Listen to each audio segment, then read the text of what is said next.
This is CA Komal Bhansali. Welcome to my YouTube channel.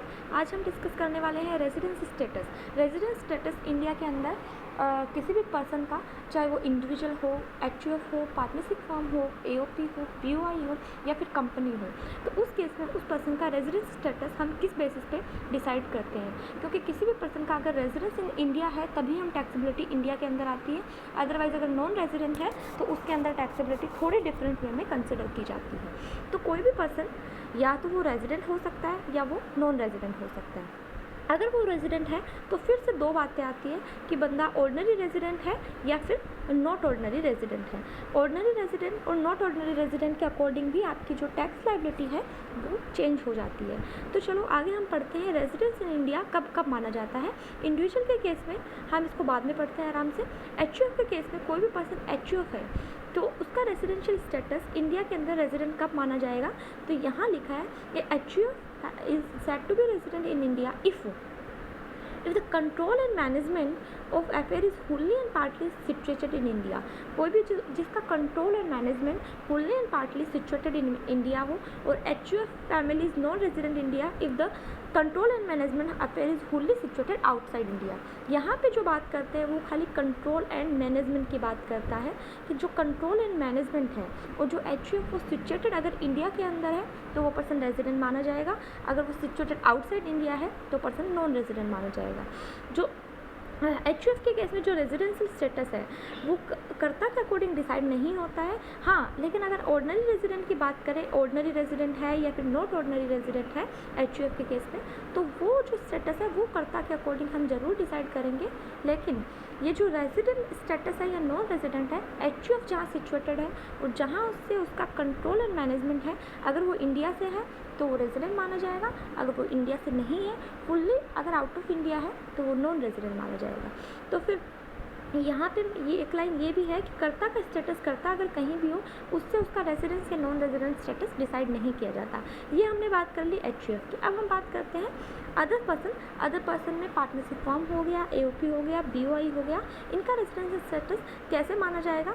इसके case में है कि कोई भी person, partnership firm in association of person are said to be resident in India if the control and management of the affair are fully and partly situated within India. उनका control और management within India के अंदर होने चाहिए during the relevant previous year.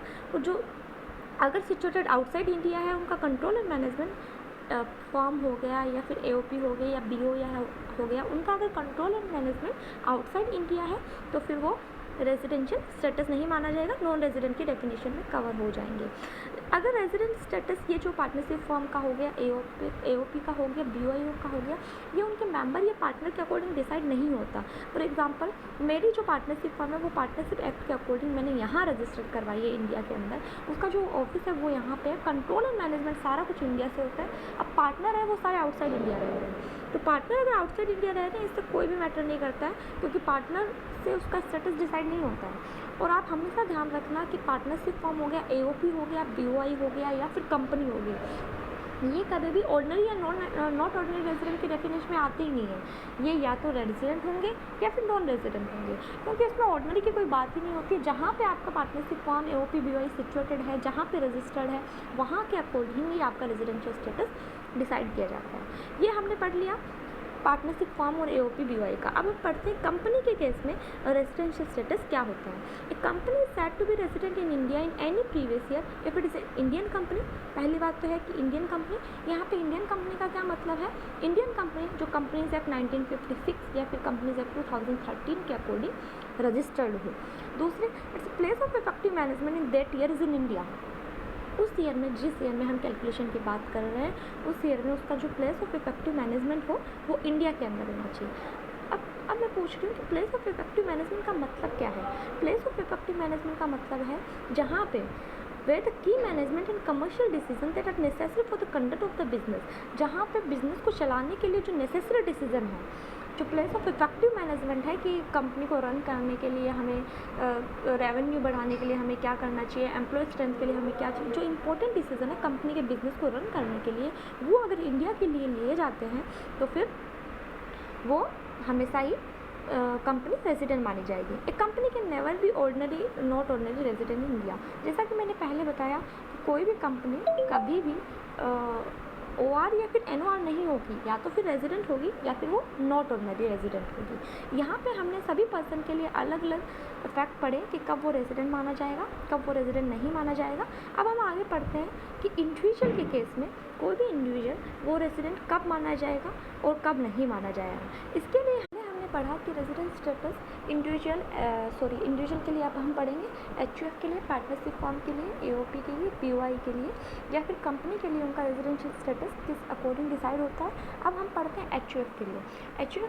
Individual के लिए section 6 कहता है in individual is said to be resident in India in any previous year if is in India, मतलब वो इंडिया के अंदर हो, in that year for a period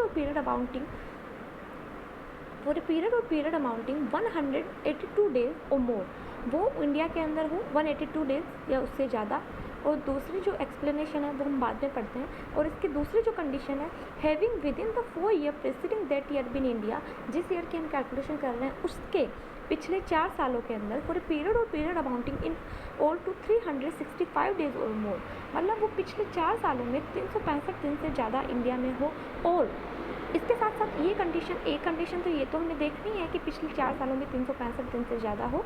इसके साथ देखना है फॉर ए पीरियड अमाउंटिंग नॉल टू 60 डेज और मोर इन दैट ईयर, मतलब करंट ईयर में वो 60 दिन से ज़्यादा और पिछले 4 सालों में 365 दिन से ज़्यादा, या फिर वो करंट ईयर में 182 डेज से ज़्यादा अगर इंडिया में रहा हो तो फिर वो रेजिडेंट माना जाएगा। इसको शॉर्ट में हम समझ सकते हैं, यहाँ पे मैंने डायग्राम बनाया हुआ है कि कोई भी individual is in India for 182 days और मोर और in preceding 4 year have been in India more than 365 days, तो वो करंट ईयर में 182 डेज से ज़्यादा हो, अगर ये कंडीशन सेटिस्फाई हो जाती है तो भी वो रेजिडेंट है। दूसरी, अगर वो करंट ईयर में 60 दिन से ज़्यादा हो, इसके साथ साथ वो पिछले 4 सालों में 365 दिन से ज़्यादा इंडिया के अंदर रहा हो, तो ये फिर इंडिविजुअल माना जाएगा।